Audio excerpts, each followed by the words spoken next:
मनुष्य को जब सफलता मिलती है तब उसमें जागता है अहंकार, और ऐसे में मनुष्य अक्सर एक बात भूल जाता है, झुकना। सोचता है कि मैं किसी के समक्ष क्यों झुकूं? और ऐसा इसलिए होता है क्योंकि मनुष्य एक महत्वपूर्ण बात भूल जाता है कि इस संसार में, इस जीवन में उसने जो भी प्राप्त किया है झुक कर प्राप्त किया। बालपन में चलना सीखा तो इस धरा पर झुककर, गिरकर। बड़ों का आशीष लिया तो झुककर। किसान को फसल काटने के लिए झुकना पड़ता, कुएं से पानी निकालने के लिए पात्र को झुकना पड़ता, भगवान से आशीर्वाद प्राप्त करने के लिए उनके समक्ष झुकना पड़ता है। आंधियों में वृक्ष सुरक्षित कैसे रहते? झुककर। सम्मान कैसे पाया जाता है? झुककर। किसी के समक्ष झुकने का अर्थ स्वयं का आत्मसम्मान खो देना नहीं, उसका अर्थ होता है विनम्र। हम मनुष्य हैं और इस आकाश की ऊंचाइयों तक पहुंचने के लिए हमें किसी पक्षी की भांति पंखों की आवश्यकता नहीं। बस जितना झुकेंगे उतना ही ऊपर उठेंगे। राधे।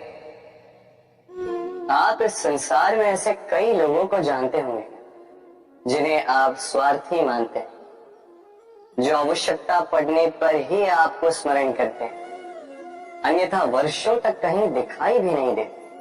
किंतु जैसे ही उनकी आपके सहायता की आवश्यकता पड़ती है, हाथ जोड़कर आपके सामने सज्ज रहते। बड़ा क्रोध आता है ना, मन खिन्न हो जाता है। मन से ये स्वर निकलता है कि इस व्यक्ति की सहायता न करें। किंतु ऐसा कभी मत कीजिए। आप सोचेंगे क्यों कह रहा हूं मैं ऐसा? स्मरण रखिएगा, दीपक का स्मरण व्यक्ति केवल तभी करता है जब अंधकार गहरा हो जाता है। उसे स्वार्थी मानकर स्वयं व्याकुल ना हो, स्वयं को दीपक मानकर आनंदित हो। भाग्यवान समझिए खुद को कि किसी को आवश्यकता पड़ने पर आपकी याद आए, कि आप इस संसार में किसी की सहायता करने योग्य हैं। इस जीवन में किसी के स्वार्थी होने से स्वयं का दृष्टिकोण न बदले। बस ये दृष्टि रखिए,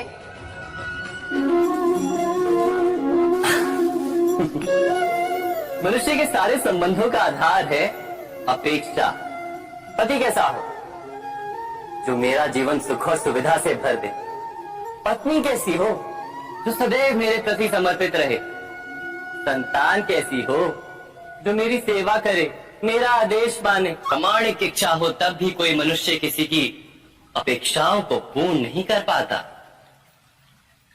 और वहां से जन्म लेता है संघर्ष। सारे संबंध संघर्ष में परिवर्तित हो जाते, पर मनुष्य अपेक्षा को संबंध का आधार ना बनाए और स्वीकार करे केवल संबंध का आधार, तो क्या ये जीवन स्वयं सुख और शांति से नहीं भर जाएगा? स्वयं विचार कीजिएगा। संबंधों ने आपको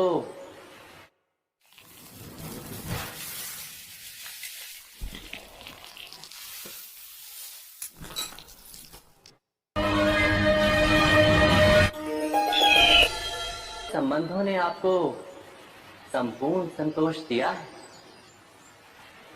विचार कीजिए। हमारा जीवन संबंधों पर आधारित है, हमारी सुरक्षा संबंधों पर आधारित है। इसी कारण हमारे जीवन के सारे सुखों का आधार भी किसी घटना में अन्याय का अनुभव होता है, तो वो घटना उसके अंतर को झकझोर देती, समस्त जगत उसे अपना शत्रु प्रतीत होता है। इसमें कुछ गंदगी है, किंतु यदि आप इसे कुछ समय के लिए ऐसे ही छोड़ दोगे तो आप देखोगे ये मैल अपने आप इसके तले जाकर बैठ जाएगा।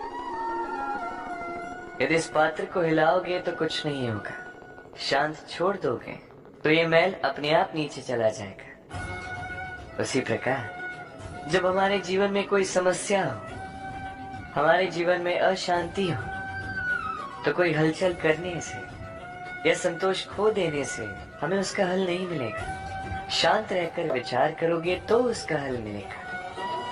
स्मरण रखिएगा, धीरज और संतोष से, शांति से विचार करोगे तो कितनी भी बड़ी समस्या क्यों ना हो, उसका हल अवश्य निकाल लोगे।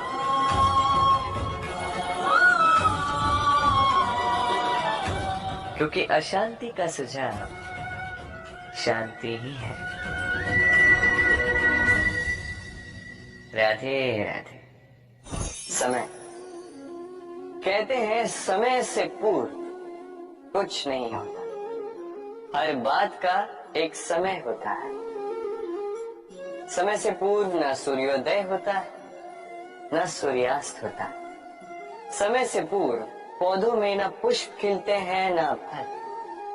किंतु एक बात सोचिए, यदि वर्षा आने से पूर्व किसान भूमि न जोते, वो बीज ही न पिरोए, तो क्या फसल होगी?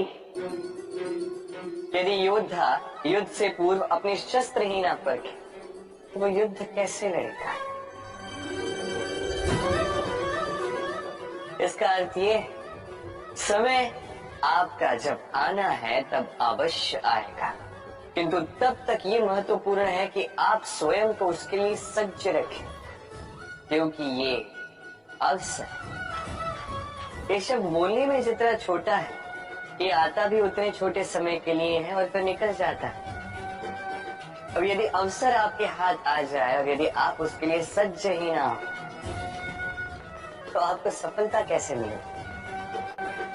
तो आप उचित समय की प्रतीक्षा कीजिए, उस अवसर की प्रतीक्षा कीजिए, किंतु तब तक निरंतर प्रयासों से स्वयं को और सक्षम बनाते रहे, क्योंकि सफलता आपकी प्रतीक्षा कर रही है।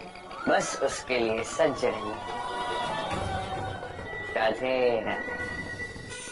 वाणी मनुष्य को मिली सबसे अद्भुत भेंट। ये वाणी है जो मनुष्य को संसार में सारे अन्य जीवों से भिन्न बनाती है, संसार में सबसे ऊपर ले जाती है। इसी वाणी के कारण हम एक दूसरे से संवाद साध सकते हैं। मैं अपनी मन की भावनाएं किसी से व्यक्त कर सकता, कोई और उसके मन की भावनाएं मुझसे व्यक्त कर सकता है। ये वाणी ही हमारी सबसे बड़ी ढाल भी है। अब देखिए, आपने देखा होगा किसी की वाणी मीठी होती है तो लोग उससे प्रेम करते हैं, उसे अपना मित्र बनाते हैं। वहीं किसी की वाणी यदि कड़वी होगी तो लोग उससे घृणा करते हैं, उसे अपना शत्रु मान लेते हैं। ये वाणी ही है जो भाषा बनकर हमारा इतिहास लिखती है। किंतु क्या हम सच में वाणी के विषय में इतना सोचते हैं जितना हमें सोचना चाहिए? सोचिए, मनुष्य को बोलना सीखने में कितना समय लगता है।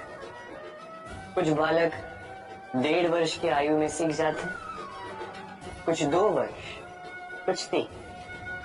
अब मनुष्य 1.5 वर्ष की आयु में बोलना सीख तो जाता है, पर क्या बोलना है ये जीवन भर सीख नहीं पाता। इस पे ध्यान केंद्रित कीजिए, समझने का प्रयास कीजिए कि बोलना क्या है। अपनी वाणी शुभ रखिए, अपनी वाणी मीठी रखिए और इसी मिठास के साथ मेरे साथ आकर कहिए, राधे राधे।